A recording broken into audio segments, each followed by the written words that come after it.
Hello, j'espère que vous allez bien. On se retrouve aujourd'hui pour la vidéo foire aux questions. Enfin, ça fait des semaines, voire des mois que je vous en parle.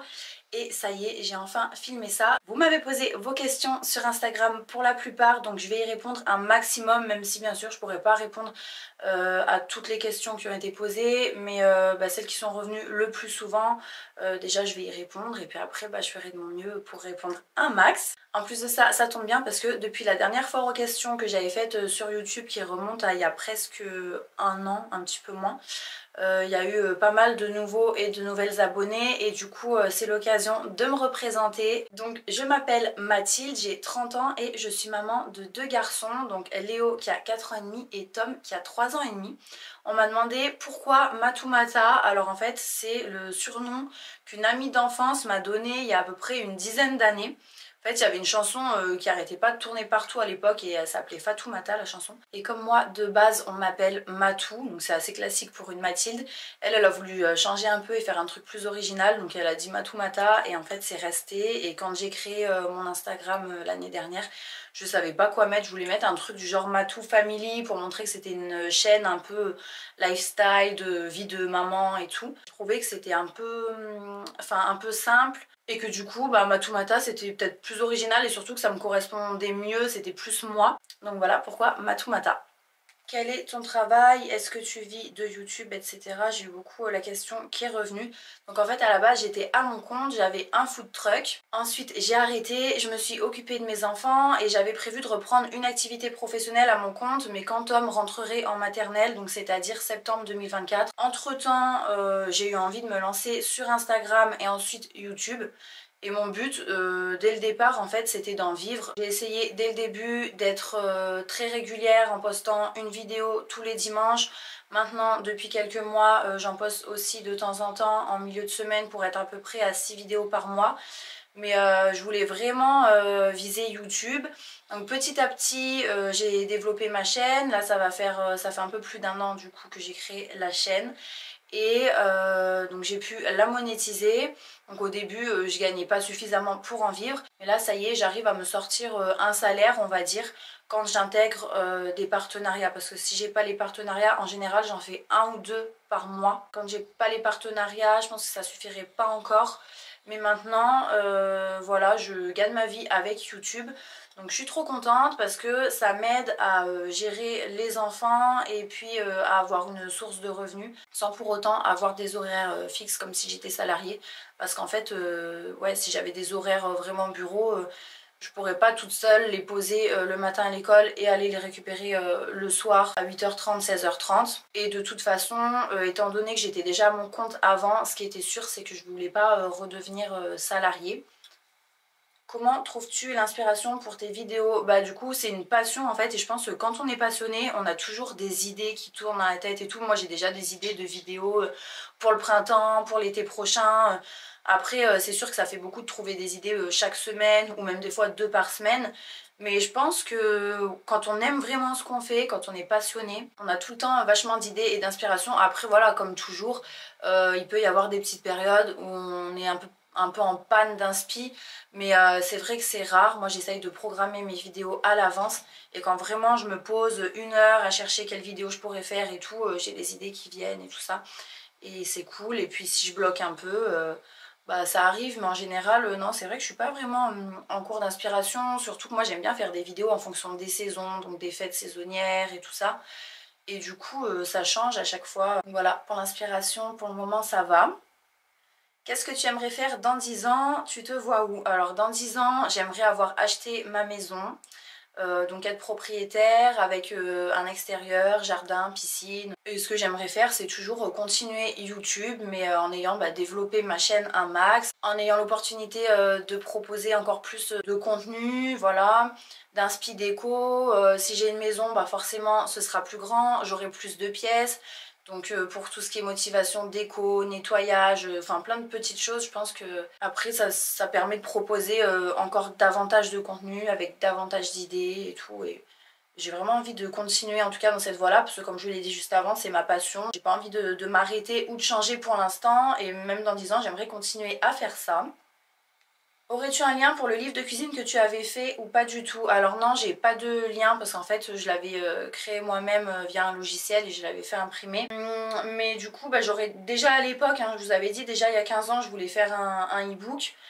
Donc après c'est vrai que après j'ai même plus ce logiciel et le fichier PDF, mais après c'est vrai que je peux toujours reprendre toutes les recettes qu'il y avait dedans et en faire un e-book parce que j'ai la question qui est pas mal revenue, donc ça bon je le garde dans un coin de ma tête. Je vais vraiment y penser parce que c'est vrai que la question elle revient souvent.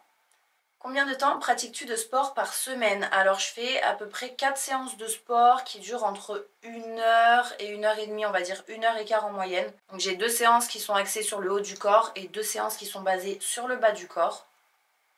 Pourrais-tu nous repartager tes menus chaque semaine s'il te plaît? Alors oui, sur Instagram avant je vous partageais mes menus de la semaine. J'ai arrêté là, ça fait quelques semaines que je faisais plus mes menus. J'étais tellement dans le speed, franchement j'en avais tous les côtés là depuis la rentrée en fait. Et ça y est, je vais reprendre à partir de la semaine prochaine. Donc à partir de la semaine prochaine, vous aurez les menus de la semaine chaque semaine sur Instagram en story. Peux-tu nous parler de tes extensions de cils? Alors, mes extensions de cils, avant, donc j'allais dans un institut et je faisais une pause toutes les 3 semaines. Ça tenait bien, j'ai changé entre temps et maintenant j'y vais 1 semaine sur 2 parce que j'avais des soucis un petit peu de tenue, je trouve qu'ils tenaient pas très bien. Et là 1 semaine sur 2 c'est plutôt pas mal. Donc je fais une pause, je fais pas du cil à cil, je fais une pause volume. Donc en fait c'est des bouquets de plusieurs cils qu'elle va venir coller à la base de chaque cil naturel. Niveau entretien c'est pas très contraignant mais il faut pas frotter sous la douche matin et soir avec le savon à fond. Enfin il faut vraiment faire ça délicatement, les brosser régulièrement. Elle nous donne une petite brosse, donc vous les brossez, mais pareil sans trop forcer, sans les arracher. Pareil quand vous séchez votre visage, pas frotter avec la serviette, pas vous frotter les yeux, pas les tirer, les arracher. Mais en tout cas moi c'est cool parce que ça me fait quand même gagner du temps tous les matins. J'ai pas besoin de me maquiller, j'ai pas besoin de me démaquiller le soir. Et je trouve que ça donne toujours un effet bonne mine parce qu'en plus de ça moi je suis blonde. Donc forcément j'ai les cils clairs et en fait on va pas dire qu'on voit pas mes cils naturels mais ça fait vraiment pas maquillé étant donné que mes cils sont vraiment pas foncés naturellement. Donc voilà, ça c'est un petit truc que j'aime bien faire pour moi et qui me permet d'avoir toujours un petit effet enfin qui souligne le regard on va dire. Donc en fait la première séance quand vous arrivez et que vous n'avez aucun cil, bah, ça va être vraiment une pause complète qui va être assez longue. En général ça dure dans les 2 heures à peu près. Ensuite, à chaque fois que vous y retournez pour faire un remplissage, c'est-à-dire elle remplit les endroits où c'est tombé. Là, c'est un peu plus rapide, c'est à peu près 45 minutes, je dirais, des fois 1 heure, ça va dépendre. Et ça dépend aussi si vous y allez une fois par mois, une fois toutes les 3 semaines, toutes les 2 semaines, bah, il y aura plus de boulot si vous y allez une fois par mois parce que ce sera plus tombé. Et niveau tarif, vous m'avez pas demandé, mais en tout cas, je pense que ça varie beaucoup en fonction des instituts et des régions. Par exemple, à Paris, à mon avis, ça peut passer du simple au double par rapport à chez moi. Quel est ton rapport à l'alimentation? Y a-t-il des règles que tu t'imposes? Non, je me fais plaisir, je mange ce que j'ai envie quand j'en ai envie. Après, je vous l'avais expliqué dans une vidéo, ma dernière vidéo retour de course. Moi, je suis végétarienne depuis mes 15 ans à la base, donc j'ai eu pas mal de questions là-dessus. Donc, je vais essayer de vous raconter globalement, comme ça répond un petit peu à tout le monde. Moi, depuis que déjà je suis toute petite, quand j'ai appris que la viande c'était des animaux et tout, j'ai plus voulu en manger pardon, du jour au lendemain. Et ma mère elle m'a jamais forcée et j'ai arrêté vraiment, je mangeais un petit peu de poisson, de jambon mais j'ai vraiment arrêté radicalement à mes 15 ans à peu près. Il y a une période où j'ai remangé un petit peu de poisson, il y a plusieurs années de ça, je dirais à peu près 7 ans. Et là comme je vous le disais donc dans ma vidéo retour de course, je remange un petit peu de poisson depuis que vraiment je fais du sport 4 fois par semaine, de la muscu avec des charges lourdes et tout. Parce que mon but en fait c'était de prendre de la masse et pour ça c'est super important d'avoir vraiment le bon quota de protéines en sachant que vous pouvez très bien y arriver sans viande et sans poisson parce que maintenant il y a toutes les alternatives végétales possibles en ce qui concerne les protéines. Vous avez des saucisses, des escalopes, des steaks, enfin il y a vraiment des boulettes, de tout, il y a même du thon vegan, enfin moi j'ai testé plein de choses. Mais c'est vrai que j'ai du mal à manger tout ça. Donc là, je remange, on va dire, allez, 2 fois par semaine, un petit peu de poisson. Mais c'est tout. Après, je mange vachement de skyr, produits laitiers et tout. Je pense que je vais continuer comme ça quelques semaines, quelques mois. Et après, je verrai comment je me sens avec ça. Mais c'est pas dit que je continue à manger du poisson par la suite. Je vais voir, là, je suis un petit peu en période de test. Je mange aussi beaucoup d'œufs, enfin c'est vraiment possible d'avoir une alimentation complètement équilibrée en étant végétarienne quoi. Vegan, je pense que c'est un peu plus dur quand même parce qu'il n'y a pas d'œufs, pas de produits laitiers, même pas de miel, enfin vraiment plus strict. Et ça je sais que c'est quelque chose, moi j'y arriverai pas personnellement. Mais alimentation végétarienne, je trouve que c'est hyper accessible, c'est plus économique et vraiment c'est complètement possible d'avoir une alimentation végétarienne et sans carence, ça c'est sûr et certain. Tu aimerais participer au meilleur pâtissier sur M6? Alors pas du tout, mais alors pas du tout. Moi les caméras, je ne supporte pas. On m'a déjà contacté plusieurs fois pour ma chaîne, pour des émissions. Je crois qu'il y avait M6 et peut-être TF1, je sais plus ce que c'était. Mais j'ai refusé. Et pareil, quand j'avais mon blog de cuisine, on m'avait contacté aussi plusieurs fois pour l'émission 100% Mag, entre autres. Et j'ai toujours dit non, alors que c'est dommage parce que je pense que ça peut vraiment permettre de se développer d'un coup, de passer à la télé et d'être mentionné. Mais moi, enfin, j'en serais incapable. Même faire des exposés quand j'étais en cours, au lycée, au collège et tout ça. Enfin, pour moi, c'était juste l'horreur. Et ça paraît contradictoire parce qu'au final, je fais YouTube, donc je filme toutes les semaines, mon quotidien et tout. Et ça n'a rien à voir parce que je suis toute seule en fait. Et moi, j'aime trop être toute seule. C'est pour ça d'ailleurs que je voulais faire quelque chose en étant à mon compte et sans client parce que quand j'avais le food truck, bah, j'avais quand même des contraintes horaires, des clients qui venaient manger le midi donc il fallait que je sois dans les temps. Puis surtout bah, je pouvais pas faire mon truc toute seule comme j'avais envie alors que YouTube oui, enfin là je veux dire je suis toute seule dans ma chambre, je vous parle via la caméra et tout, ça me dérange absolument pas. Avant j'avais beaucoup de mal à faire des face cam comme ça, je sais pas, c'est pas pareil quand je suis là toute seule plutôt que quand c'est quelqu'un qui me filme avec une caméra, qui a une équipe et tout. Moi, c'est un truc, je perdrais tous mes moyens, impossible pour moi. Quel est ton parcours de vie? Études, travail, enfant. Donc études, à la base, je voulais pas passer le bac, je voulais être toiletteur canin. Au final, je me suis rendu compte que c'était pas pour moi, donc j'ai passé mon bac. J'ai eu mon bac. Ensuite, j'aurais aimé faire diététicienne, donc un BTS diététique. Et au final, j'ai fait ma passion qui à la base était la pâtisserie. Donc je suis partie en pâtisserie. C'est comme ça qu'en fait après je me suis mise à mon compte donc avec le food truck. Ensuite, par rapport aux enfants, donc moi j'ai fait 3 fausses couches. Quatrième fois que j'étais enceinte, c'était Léo, donc je l'ai eu grâce à un traitement. En fait, je pense qu'il me manquait de la progestérone principalement. Donc j'ai eu Léo, j'ai fait à nouveau une fausse couche entre Léo et Tom. Et après, j'ai eu Tom. Et donc entre temps, comme je vous l'ai expliqué, je me suis lancée sur YouTube et maintenant je vis de YouTube. D'ailleurs, en ce qui concerne les partenariats, je sais que ça peut déranger certaines personnes dans les vidéos. J'essaye de ne pas trop en faire, j'essaye de trouver un juste équilibre entre les vidéos qui ont des partenariats et celles qui n'en ont pas pour que ce soit pas trop pénible pour vous. Mais voilà, c'est ce qui me permet aussi de nourrir mes enfants, de payer mes factures, faire les pleins de courses et tout ça. Donc pour l'instant, il faut que j'en fasse encore. Après, quand j'aurai bien développé ma chaîne, peut-être que juste les vues YouTube et la rémunération YouTube seront suffisantes. Mais là, en tout cas, pour vraiment pouvoir vivre chaque mois, j'ai encore besoin des partenariats. Donc je suis désolée pour les personnes que ça dérange. En général, ils sont en début de vidéo, donc si ça vous pose problème, vous avancez la vidéo de 3 minutes. Le partenariat est terminé et voilà. C'est vrai que j'ai toujours voulu vous dire un petit mot au sujet des partenariats. Quel est ton matériel de montage? Donc moi j'ai un appareil, une petite caméra Sony, là c'est le modèle ZV-1. Donc j'ai un trépied pour poser mon appareil et je monte avec un logiciel gratuit qui s'appelle CapCut. Donc avant je montais tout sur mon téléphone et là ça fait depuis à peu près 7 mois que je monte toujours avec CapCut mais sur ordinateur. Et donc franchement des logiciels gratuits pour moi c'est vraiment le plus performant. Et je paye aussi une licence qui coûte 132 € par an. Et en fait c'est pour avoir accès à des musiques libres de droit d'auteur via le site, enfin la plateforme Epidemic Sound. Avant j'utilisais les musiques de l'application CapCut, du logiciel CapCut, mais en fait pour aller à 90% il y avait des droits d'auteur dessus et quand il y a des droits d'auteur sur les musiques, on ne peut pas monétiser les vidéos, on ne peut pas gagner de l'argent sur les vidéos. Donc toutes mes vidéos finissaient par être démonétisées parce que entre temps il y a des droits d'auteur qui étaient appliqués alors qu'ils n'étaient pas appliqués à la base quand je publiais la vidéo, enfin c'était une grosse galère. Et du coup j'ai trouvé cette solution d'acheter une licence pour 130 € par an, je suis gagnante de faire comme ça.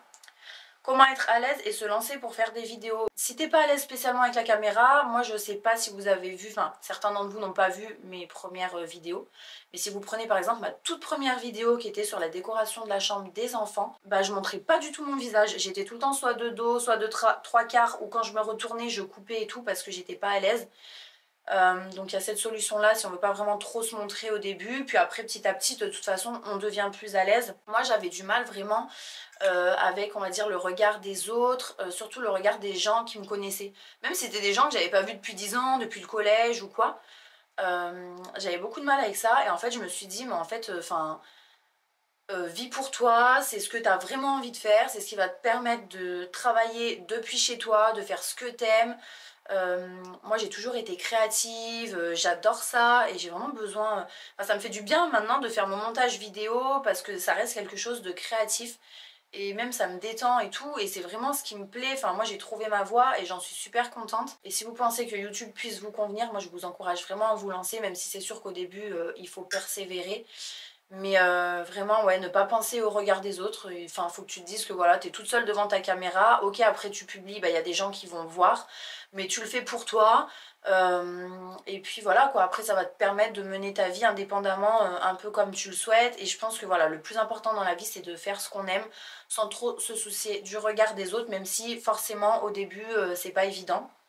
Comment as-tu appris à créer du contenu sur YouTube? Ben, j'ai appris en fait petit à petit quoi.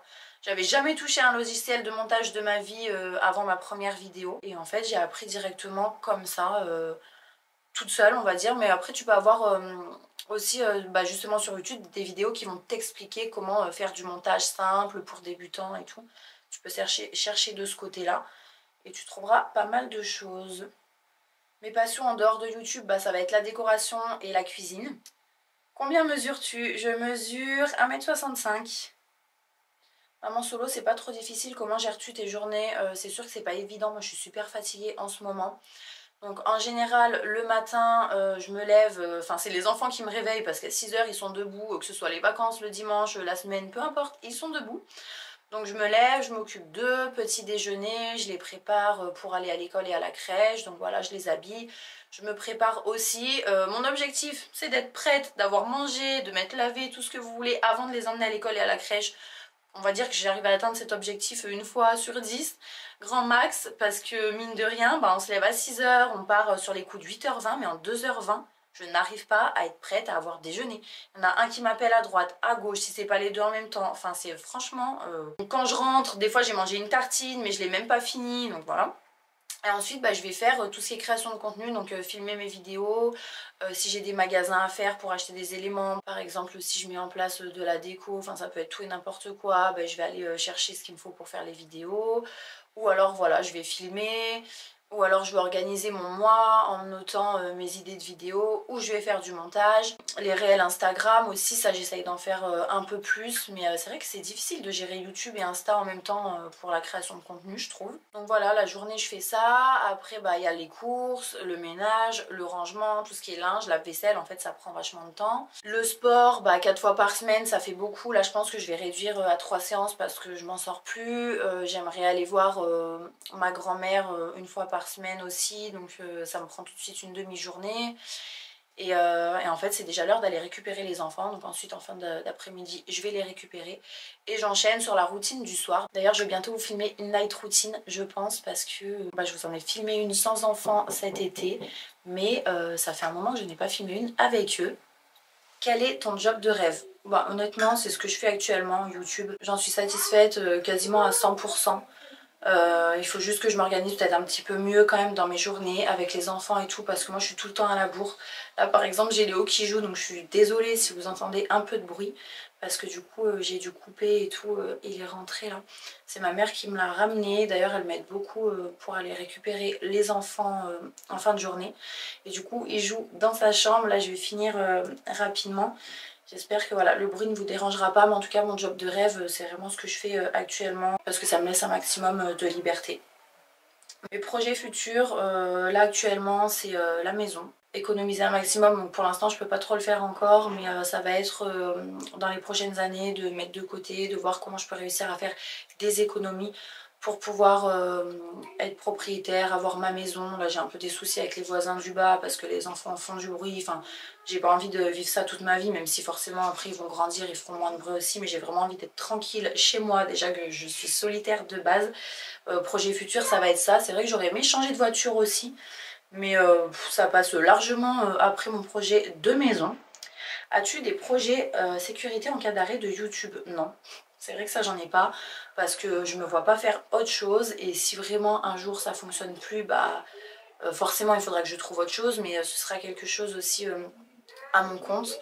Peut-être plus dans tout ce qui est cuisine, recettes et tout ça à la limite. Peut-être faire des livres de recettes, sucrées, salées, enfin sur tout un tas de thèmes différents et les commercialiser. Mais sinon non, j'ai pas de projet, enfin de roue de secours on va dire en cas d'arrêt de YouTube. J'aimerais savoir si ton canapé a un coffre de rangement sous la banquette et ton olivier ainsi que ton gros pouf, où les as-tu pris? Alors oui, le canapé a coffre de rangement, le gros pouf dans le salon c'est West Wing et l'olivier c'est sur le site Maxifleur que je l'ai acheté. Dans mes stories à la une Instagram, vous avez une story FAQ et il y a pas mal de liens et de références en fait. Tous les articles que vous me demandez souvent, je vous ai mis ça dans une story à la une Instagram. Est-ce que tu peux nous parler de l'opération pour enlever les varices? Ça m'intéresse, STP. Donc ce sera la dernière question, âme sensible, s'abstenir, je vous le dis direct. Donc moi j'avais des varices qui se sont développées pour ma grossesse, ma deuxième grossesse, donc pour Tom. Enfin ça faisait aller peut-être 6 semaines que j'étais enceinte, après on était en plein été, il faisait chaud et pourtant j'ai mis direct des bas de contention mais je me suis retrouvée avec des grosses varices, c'était vraiment pas joli. Et c'est une opération qui se fait maintenant quasiment tout le temps sous anesthésie locale. Donc je vous le dis, c'est vraiment pas agréable, mais franchement ça fait pas mal. Il y a juste les petites piqûres d'anesthésie en fait, il pique... moi il m'avait dit une dizaine de fois, franchement il a peut-être piqué 40 fois. Mais c'est rien comparé à la sensation de quand il va venir retirer les varices parce que vous sentez en fait qu'on tire quelque chose à l'intérieur de votre cuisse. Et que des fois ça vient pas, des fois il tire la veine et puis en fait elle casse quoi, donc après il va chercher le morceau qui est resté dedans, enfin franchement c'est vraiment pas agréable. On va dire qu'en tout et pour tout ça a duré 1h30. Et la partie où vraiment il a dû tirer la veine, ça a duré 30 minutes, donc ça c'était côté cuisse gauche. Et côté droit franchement ça a été parce que vous savez en fait les varices souvent ça fait plein de petits zigzags. Donc moi c'était le cas pour la cuisse gauche, donc il a été obligé de les retirer comme ça. Mais cuisse droite, elles n'étaient pas encore très développées et en fait il a pu passer une sonde à l'intérieur de ma veine et c'est une sonde qui chauffe je crois à 120 degrés. Et voilà, vous sentez pas, vous êtes anesthésié, ça va venir brûler la veine de l'intérieur et ça va parce qu'il la rentre derrière le genou tout le long de la veine et ça franchement vous sentez rien en fait.